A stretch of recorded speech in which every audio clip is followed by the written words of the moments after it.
आप देख रहे हैं प्रधानमंत्री एक प्रदर्शनी का अवलोकन करते हुए।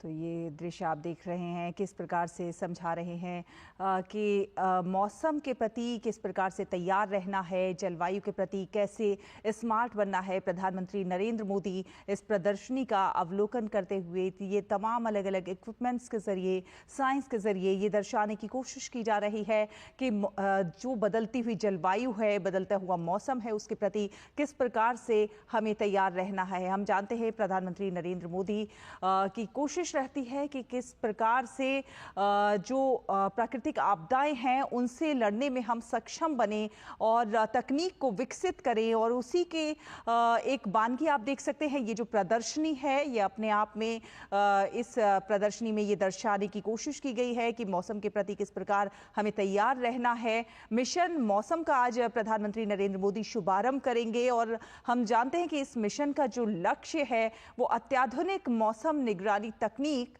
और सिस्टम विकसित करके उच्च रिजोल्यूशन वायुमंडलीय अवलोकन और अगली पीढ़ी के रडार और उपग्रहों और उच्च प्रदर्शन कंप्यूटरों को कार्यान्वित करते हुए उच्च स्तरीय क्षमता को हासिल करना है। ये जो प्रदर्शनी है ये इसकी बानगी है। इसमें दर्शाया जा रहा है कि तकनीक के जरिए हम सिस्टम को विकसित करके किस प्रकार मौसम की निगरानी कर सकते हैं, वायुमंडलीय अवलोकन कर सकते हैं और किस प्रकार से हम अगली पीढ़ी के रडार और उपग्रहों और उच्च प्रदर्शन कंप्यूटरों को कार्यान्वित करते हुए उच्च स्तरीय क्षमता को हासिल कर सकते हैं। तो मौसम के प्रति तैयार रहना है, जलवायु के प्रति स्मार्ट बनना है और उसके लिए तकनीक का सहयोग बहुत ज़्यादा ज़रूरी है, विज्ञान का सहयोग बहुत ज़्यादा ज़रूरी है। और इसी विज्ञान और तकनीक पर बेस्ड ये प्रदर्शनी जिसका अवलोकन कर रहे हैं प्रधानमंत्री नरेंद्र मोदी। और अब से कुछ देर के बाद प्रधानमंत्री भारत मंडपम में मौसम विज्ञान विभाग के 150वें स्थापना दिवस पर का शुभारंभ, मिशन मौसम का शुभारंभ भी करेंगे। तापस भट्टाचार्य हमारे साथ ज्यादा जानकारी के साथ मौजूद है।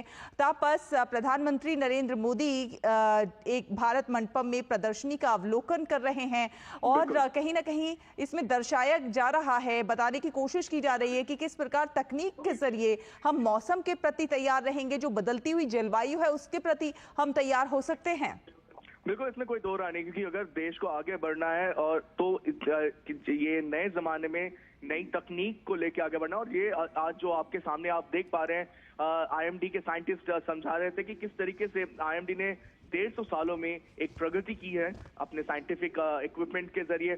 कुछ अल्ट्रासोनिक विंड सेंसर्स बता रहे थे कि किस तरीके से ये विंड सेंसर्स जो है देश के कोने कोने में पता लगाते हैं कि ऊपर जाके, खास तौर से 40 किलोमीटर ऊपर जाके एक बलून छोड़ा जाता है। वो बलून ऊपर जाता है 40 किलोमीटर ऊपर, सुबह शाम दोनों समय ये छोड़ा जाता है। वो उस समय ये ऊपर जाके 40 किलोमीटर ऊपर जाके उस समय की जो तापमान में क्या चेंजेस हैं, विंड चेंजेस, हवा में क्या तब्दीली हो रही है, इस सारी चीजों का जो पता है वो लगाया जाता है। जो एक डेटा दिया जाता है जिसके बदौलत आईएमडी एक जो डेटा है उसको ये एक अपने मॉडलिंग में डालता है, एक उनकी मैथमेटिकल मॉडलिंग होती है उसमें डालता है, उसके साथ पता लगाते हैं कि किस तरीके से आगे बढ़ाया जाता है।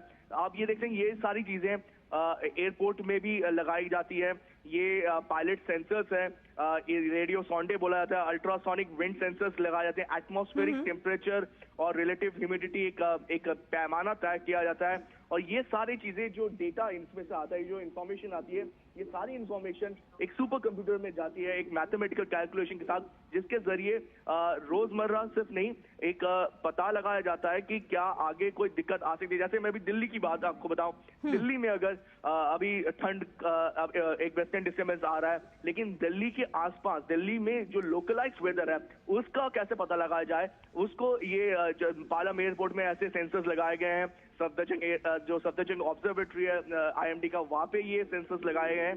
तो ये 3D मॉडल के जरिए ये बताया गया है कि किस तरीके से आगे बढ़े। आप देख लीजिए, अभी आपके सामने जो विजुअल्स आप देख पा रहे हैं, प्रधानमंत्री इनक्वाइस एक Indian National Centre for Ocean Information Service INCOIS वहां पे थे। यहाँ पे उनको बताया गया कि ओशियन जो बुओइज होते हैं जिनके जरिए सुनामी आता है, तो सुनामी का पता कैसे लगाया जाता है, जो समुद्र में जो तूफान आते हैं उसका पता कितना लगाया जाता है, उसके करंट कितना है, जिसके जरिए लोगों को जान माल से बचाया जा सकता है। आपको पता होगा कि पिछले कुछ सालों में जिस तरीके से आईएमडी आगे बढ़ा है, उन्होंने एक तरह से एक नायाब रिकॉर्ड कायम किया कि साइक्लोन में लोगों की जानें बचाने का एक रिकॉर्ड कायम किया है। तो ये तब होता है मुमकिन जब इस तरीके के जो इक्विपमेंट होते हैं वो लगाए जाते हैं। डॉपलर रडार भारत के जो तटवर्ती इलाके हैं, कोस्टल रीजन है, उसमें लगाए गए। ये डॉपलर रडार आगे तक साइक्लोन की जो ट्रैकिंग होती है वो बता देती है। सुनामी की जो ट्रैकिंग होती है वो उसके बारे में भी एक खासी राय दी जाती है। ये जो मैंने बताया, ये जो बुईज है, ये जो इंक्वायरी के उसमें दिखा रहे हैं, ये जो मॉडल दिखा रहे हैं, ये मॉडल आपको बताते हैं कि अगर सुनामी आता है, अगर कोई अर्थक्वेक हुआ है इंडियन ओशन में। आपको याद होगा जब 2004 का सुनामी आया था, तो हमारे पास ऐसे कोई भी यंत्र नहीं थे जिसकी वजह से लोगों को पता नहीं चला कि ये इतना बड़ा सुनामी आया और उसके वजह से जान माल का नुकसान हुआ। लेकिन आज देश में वो तकनीक है, वो कामयाबी है